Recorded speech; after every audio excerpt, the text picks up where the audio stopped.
Смотрите во второй части программы. Что происходило в Хамовническом суде на этой неделе? Обвинение пытается нормальную работу вертикально интегрированной компании представить как преступление. Как соблюдаются права заключенных на самом деле? Претензии есть? Претензии есть. Какие? Воды горячей нет. У нас не положено. Есть ли шансы на справедливость в суде? И, возможно, это заставит задуматься и судью Данилкина в том числе над тем, как он будет вершить правосудие в данном процессе.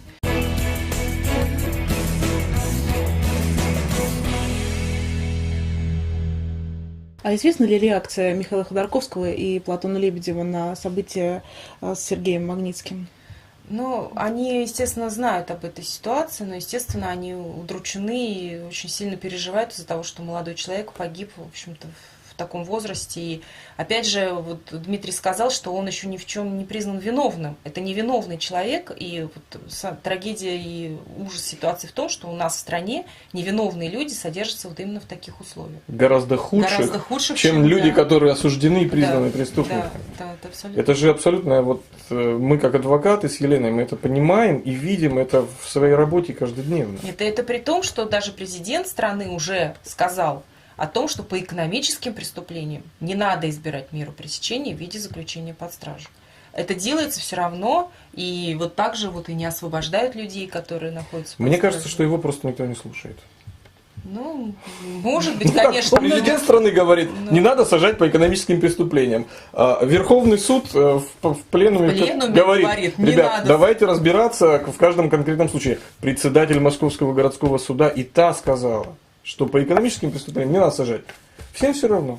О Сергее Магнитском и Василии Алексаняне многие говорили, что оба являются заложниками, чего пытались добиться наши органы. Обвинение связано с якобы имевшим место уклонением от уплаты налогов двумя компаниями на территории Калмыкии в 2001 году. Сережа к этим компаниям вообще никакого отношения не имел, не подписал ни одной бумаги. А все, что он сделал, это по просьбе клиента в 2002 году, после начала налоговых проверок и арбитражных судов, он как юрист представлял одну из этих компаний в арбитражном суде Калмыкии и вел этот процесс. Вот все. За это человека посадили на год и фактически убили в тюрьме. Следователи наши, по-моему, остались все еще в 1937 году и ждут, когда выбьют признание из человека и направят дело. А Сережу тоже 2 раза предлагали вступить в сделку со следствием. Приходил следователь и говорил, вот, давай подпишем бумажки, может быть, ты хочешь в чем-то признаться и так далее. Елена, сейчас вы пришли прямо с последнего дня этой недели в суде. Да. Сегодня было что-то... В том же духе все продолжалось. Сегодня был допрос очередного свидетеля, который ничего сказать, в общем-то, по сути дела не мог, лишь подтверждал то, что действительно документы ей были подписаны, подписывала она их, работая в компаниях.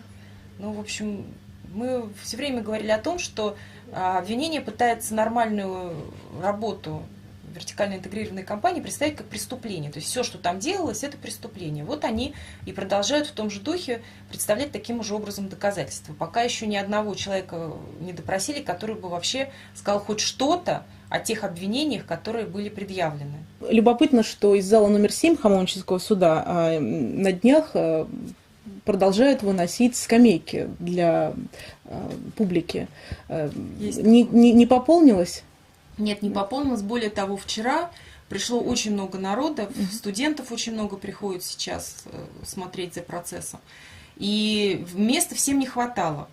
И когда мы пытались судью как-то попросить сначала, чтобы он либо скамеек побольше поставил, чтобы люди могли войти в зал, которые хотели, либо возобновить трансляцию, и судья сказал, все возможности для обеспечения, значит, вот, посещения этого зала, они исчерпаны. Данные о финансировании федеральной системы исполнения наказаний вот с 2007 по 2016 год предполагают выделение 72 миллиардов рублей на улучшение содержания. Эти данные были озвучены совсем недавно. Но также недавно было сообщение руководства ФСИН о том, что секвестр бюджета в 2009 году составит 7,8 миллиарда рублей. И что вот основные статьи расходов, которые попадают под сокращение, как раз это коммунальные услуги и медобслуживание. Как выглядит медицинское обслуживание, что там за материальная база, и вот что с коммунальными услугами, да, которые по закону необходимо предоставлять. Ну, вот я могу сказать, что у Платона Леонидовича Лебедева, например, до сих пор нет телевизора. Объяснения этому нет никакого, потому что сколько мы не обращались к начальнику и говорили, давайте родственники передадут. Он говорит, нет, от родственников мы не принимаем, можно только от организации. Хорошо, говорим мы, организация передаст. Так. Не один телевизор, несколько телевизоров. Но только чтобы один был Платон Леонидович, пусть в следственном изоляторе еще несколько останется там для других заключенных. Подарят. Да. То есть нужны были какие-то там кардиографы для медчасти, нам сказали. Мы сказали, хорошо, мы подарим эти кардиографы для медсанчасти Матросскую тишину, только дайте Платону Леонидовичу, тогда у него не было ни холодильника, ни телевизора. Он 3 месяца сидел в СИЗО без холодильника вообще. Это в 21 веке, при том, что мы готовы были в любой день этот холодильник туда привезти. В конце концов ему дали какой-то старый там плохой холодильник, телевизор не дали до сих пор. И ссылаются на то, что обеспечение холодильниками и телевизорами только по мере возможности. То же самое вот про эти кардиостимуляторы. Вроде бы сказали, что их не хватает. Мы сказали, хорошо, мы готовы их предоставить. И тут нет тоже. И до сих пор у нас их никто, и оказывается, они никому и не нужны. А может быть, ими можно было бы спасти там какие-то жизни людей, которые там страдают в этом следственном изоляторе. Поэтому все, что касается и медицинского, и коммунального обеспечения, оно, конечно, все не просто плохое, оно никакое. Но самая веселая, если так можно сказать, была ситуация с горячей водой. Бутырки не подают горячую воду. Он написал несколько жалоб. Пришел начальник, он со своими заместителями. Он говорит, претензии есть? Претензии есть. Какие? Воды горячей нет. У нас не положено. Сережа говорит, а в 5-м изоляторе и в 1-м горячую воду подают. Знаете, что сказали начальники? Сказали, жалуйтесь на 5-й и 1-й изолятор. Там нарушают. Мы говорили, что есть проблемы со здоровьем. Человек себя плохо чувствует, у него бывают приступы. Проверьте, пожалуйста. Молодой человек, 37 лет, он еще не должен страдать какими-то там страшными заболеваниями.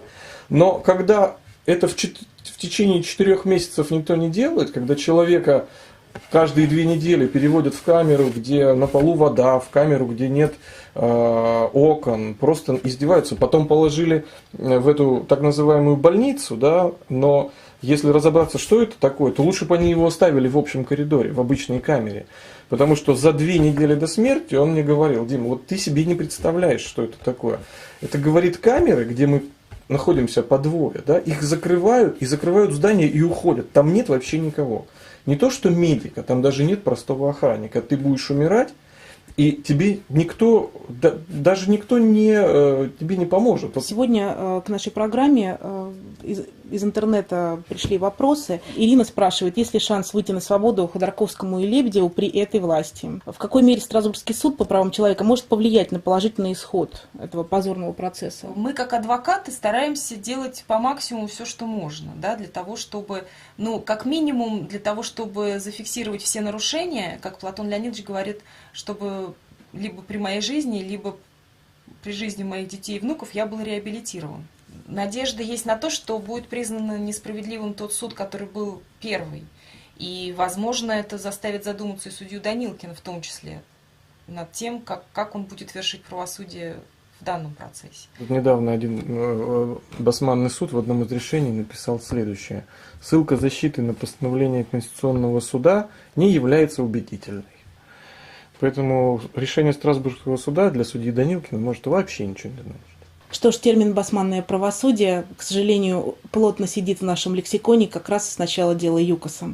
Я благодарю участников этой программы за то, что пришли к нам в студию. И хочу сказать, что по данным экспертов в России сегодня оправдательных приговоров, увы, меньше 1%. И это даже меньше, чем в сталинские времена. Но если о необходимости судебной реформы в обществе идет активная дискуссия, то о положении в системе исполнения наказаний такого пока не скажешь. Последние события показали, что система во многом сохраняет и наращивает безнаказанно признаки карательного органа.